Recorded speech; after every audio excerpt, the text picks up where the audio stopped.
Chapter 11. The Unwelcome Fellow Traveller.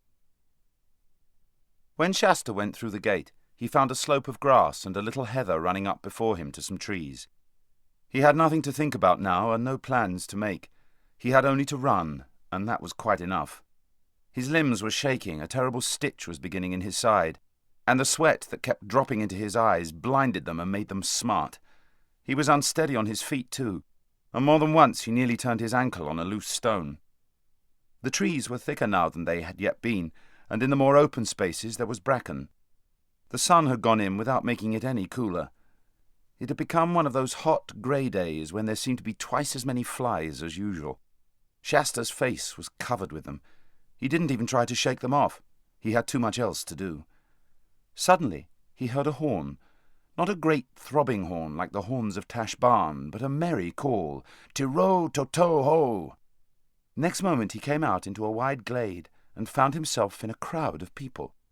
At least it looked a crowd to him.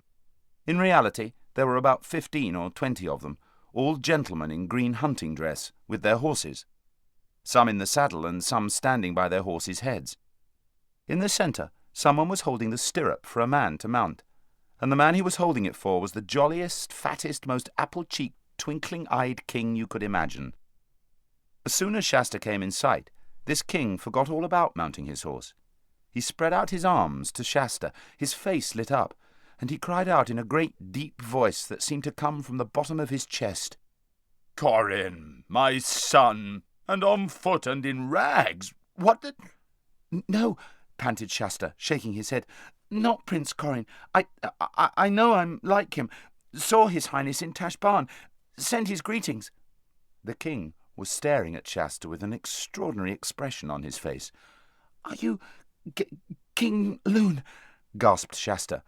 And then, without waiting for an answer, "Lord, King, fly! Anvar, shut the gates! Enemies upon you! Rabadash and 200 horse!" "Have you assurance of this, boy?" asked one of the other gentlemen. "My own eyes," said Shasta. "I've seen them. Raced them all the way from Tash Barn." "On foot?" said the gentleman, raising his eyebrows a little. "Horses, with the hermit," said Shasta. "Question him no more, Darin," said King Loon. "I see truth in his face. We must ride for it, gentlemen. A spare horse there for the boy. You can ride fast, friend." For answer, Shasta put his foot in the stirrup of the horse which had been led toward him, and a moment later he was in the saddle. He had done it 100 times with Bree in the last few weeks, and his mounting was very different now from what it had been on that first night when Bree had said that he climbed up a horse as if he were climbing a haystack. He was pleased to hear the Lord Darin say to the king, "The boy has a true horseman's seat, sire. I'll warrant there's noble blood in him." "His blood? Aye, there's the point," said the king. And he stared hard at Shasta again with that curious expression, almost a hungry expression, in his steady grey eyes. But by now the whole party was moving off at a brisk canter. Shasta's seat was excellent, but he was sadly puzzled as to what to do with his reins, for he had never touched the reins while he was on Bree's back. But he looked very carefully out of the corners of his eyes to see what the others were doing, as some of us have done at parties when we weren't quite sure which knife or fork we were meant to use, and tried to get his fingers right. But he didn't dare to try really directing the horse. He trusted it would follow the rest. The horse was, of course, an ordinary horse, not a talking horse, but it had quite wits enough to realize that the strange boy on its back had no whip and no spurs, and was not really master of the situation. That was why Shasta soon found himself at the tail end of the procession. Even so, he was going pretty fast. There were no flies now, and the air in his face was delicious. He had got his breath back too, and his errand had succeeded. For the first time since the arrival at Tash Barn, how long ago it seemed, he was beginning to enjoy himself. He looked up to see how much nearer the mountain tops had come. To his disappointment, he could not see them at all, only a vague greyness rolling down toward them. He had never been in mountain country before, and was surprised. "It's a cloud," he said to himself. "A cloud coming down. I see. Up here in the hills one is really in the sky.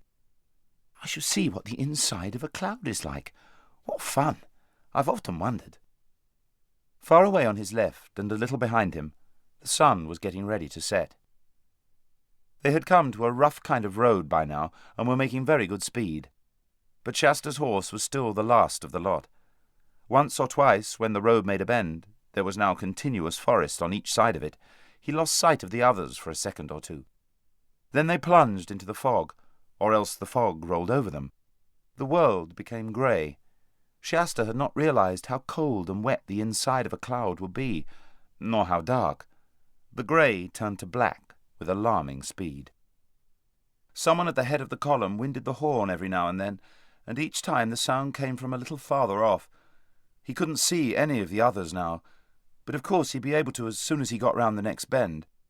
But when he rounded it, he still couldn't see them. In fact, he could see nothing at all. His horse was walking now. "Get on, horse, get on," said Shasta. Then came the horn, very faint. Bree had always told him that he must keep his heels well turned out, and Shasta had got the idea that something very terrible would happen if he dug his heels into a horse's sides. This seemed to him an occasion for trying it. "Look here, horse," he said, "if you don't buck up, do you know what I'll do? I'll dig my heels into you. I really will." The horse, however, took no notice of this threat. So Shasta settled himself firmly in the saddle, gripped with his knees, clenched his teeth, and punched both the horse's sides with his heels as hard as he could. The only result was that the horse broke into a kind of pretence of a trot for 5 or 6 paces, and then subsided into a walk again. And now it was quite dark, and they seemed to have given up blowing that horn. The only sound was a steady drip-drip from the branches of the trees. "Well, I suppose even a walk will get us somewhere sometime," said Shasta to himself. "I only hope I shan't run into Rabadash and his people." He went on for what seemed a long time, always at a walking pace. He began to hate that horse, and he was also beginning to feel very hungry. Presently he came to a place where the road divided into two. He was just wondering which led to Anvard when he was startled by a noise from behind him. It was the noise of trotting horses. "Rabadash," thought Shasta. He had no way of guessing which road Rabadash would take. "But if I take one," said Shasta to himself, "he may take the other, and if I stay at the crossroads, I'm sure to be caught." He dismounted and led his horse as quickly as he could along the right-hand road. The sound of the cavalry grew rapidly nearer, and in a minute or two Shasta realized that they were at the crossroads. He held his breath, waiting to see which way they would take. There came a low word of command, "Halt!" Then a moment of horsey noises, nostrils blowing, hoofs pawing, bits being champed, necks being patted. Then a voice spoke. "Attend, all of you," it said. "We are now within a furlong of the castle. Remember your orders. Once we are in Narnia, as we should be by sunrise, you are to kill as little as possible. On this venture you are to regard every drop of Narnian blood as more precious than a gallon of your own. On this venture, I say. The gods will send us a happier hour, and then you must leave nothing alive between Cair Paravel and the western waste. But we are not yet in Narnia. Here in Archenland it is another thing. In the assault on this castle of King Loon's, nothing matters but speed. Show your mettle. It must be mine within an hour, and if it is, I give it all to you. I reserve no booty for myself. Kill me every barbarian male within its walls, down to the child that was born yesterday, and everything else is yours to divide as you please. The women, the gold, the jewels, the weapons, and the wine. The man that I see hanging back when we come to the gates shall be burned alive.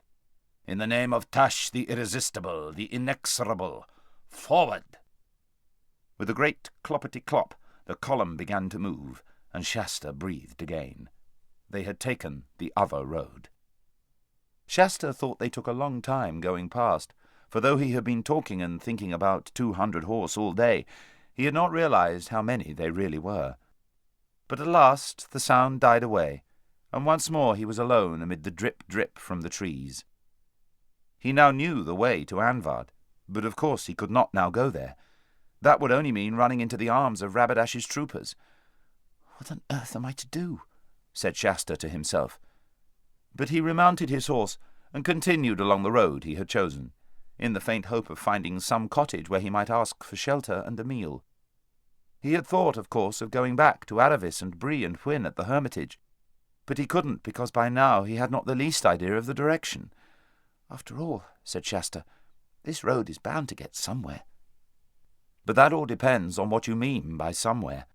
The road kept on getting to somewhere in the sense that it got to more and more trees, all dark and dripping, and to colder and colder air. And strange icy winds kept blowing the mist past him, though they never blew it away.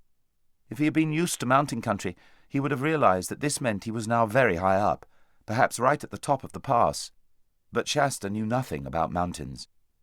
"I do think," said Shasta, "that I must be the most unfortunate boy that ever lived in the whole world. Everything goes right for everyone except me. Those Narnian lords and ladies got safe away from Tashbaan. I was left behind. Aravis and Bree and Hwyn are all as snug as anything with that old hermit. Of course I was the one who was sent on. King Loon and his people must have got safely into the castle and shut the gates long before Rabadash arrived, but I get left out." And being very tired and having nothing inside him, he felt so sorry for himself that the tears rolled down his cheeks. What put a stop to all this was a sudden fright. Shasta discovered that someone or somebody was walking beside him. It was pitch dark, and he could see nothing, and the thing, or person, was going so quietly that he could hardly hear any footfalls. What he could hear was breathing. His invisible companion seemed to breathe on a very large scale, and Shasta got the impression that it was a very large creature. And he had come to notice this breathing so gradually that he had really no idea how long it had been there. It was a horrible shock. It darted into his mind that he had heard long ago that there were giants in these northern countries. He bit his lip in terror. But now that he really had something to cry about, he stopped crying. The thing, unless it was a person, went on beside him so very quietly that Shasta began to hope he had only imagined it. But just as he was becoming quite sure of it, there suddenly came a deep, rich sigh out of the darkness beside him. That couldn't be imagination. Anyway, he had felt the hot breath of that sigh on his chilly left hand. If the horse had been any good, or if he had known how to get any good out of the horse, he would have risked everything on a breakaway and a wild gallop. But he knew he couldn't make that horse gallop. So he went on at a walking pace, and the unseen companion walked and breathed beside him. At last he could bear it no longer. "Who are you?" he said, scarcely above a whisper. "One who has waited long for you to speak," said the thing. Its voice was not loud, but very large and deep. Are you a giant?" asked Shasta. "You might call me a giant," said the large voice, "but I am not like the creatures you call giants." "I can't see you at all," said Shasta, after staring very hard.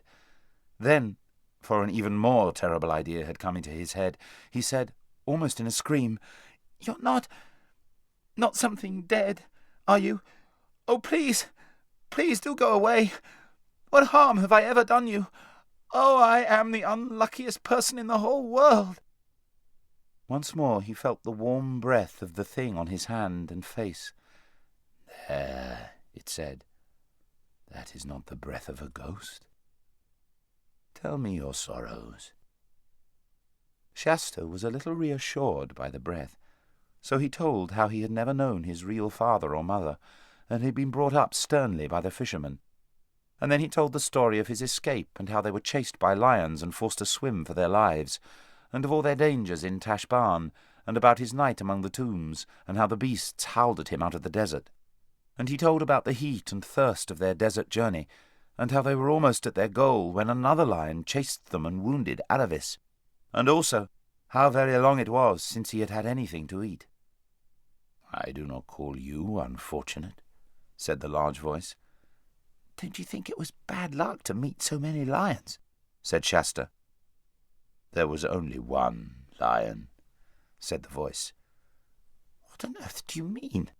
I've just told you there were at least two the first night, and—" "There was only one, but he was swift of foot. How do you know? I was the lion. And as Shasta gaped with open mouth and said nothing, the voice continued, I was the lion who forced you to join with Aravis. I was the cat who comforted you among the houses of the dead. I was the lion who drove the jackals from you while you slept. I was the lion who gave the horses the new strength of fear for the last mile, so that you should reach King Loon in time. And I was the lion you do not remember who pushed the boat in which you lay, a child near death, so that it came to shore where a man sat, wakeful at midnight, to receive you. Then it was you who wounded Aravis. It was I. But what for? Child, said the voice, I am telling you your story, not hers. I tell no one any story but his own. Who are you? Asked Shasta. Myself, said the voice, very deep and low, so that the earth shook. And again, myself, loud and clear and gay. And then the third time, myself, whispered so softly you could hardly hear it, and yet it seemed to come from all round you, as if the leaves rustled with it. Shasta was no longer afraid that the voice belonged to something that would eat him, nor that it was the voice of a ghost. But a new and different sort of trembling came over him, yet he felt glad too. The mist was turning from black to grey and from grey to white. This must have begun to happen some time ago, but while he had been talking to the thing, he had not been noticing anything else. Now the whiteness around him became a shining whiteness. His eyes began to blink. Somewhere ahead he could hear birds singing. He knew the night was over at last. He could see the mane and ears and head of his horse quite easily now. A golden light fell on them from the left. He thought it was the sun. He turned and saw, pacing beside him, taller than the horse, a lion. The horse did not seem to be afraid of it, or else could not see it. It was from the lion that the light came. No one ever saw anything more terrible or beautiful. Luckily, Shasta had lived all his life too far south in Calormen to have heard the tales that were whispered in Tashbaan about a dreadful Narnian demon that appeared in the form of a lion. And of course he knew none of the true stories about Aslan, the great lion, the son of the Emperor over the sea, the king above all high kings in Narnia. But after one glance at the lion's face, he slipped out of the saddle and fell at its feet. He couldn't say anything, but then he didn't want to say anything, and he knew he needn't say anything. The high king above all kings stooped toward him. Its mane, and some strange and solemn perfume that hung about the mane, was all round him. It touched his forehead with its tongue. He lifted his face, and their eyes met. Then instantly, the pale brightness of the mist and the fiery brightness of the lion rolled themselves together into a swirling glory and gathered themselves up and disappeared. He was alone with the horse on a grassy hillside under a blue sky, and there were birds singing.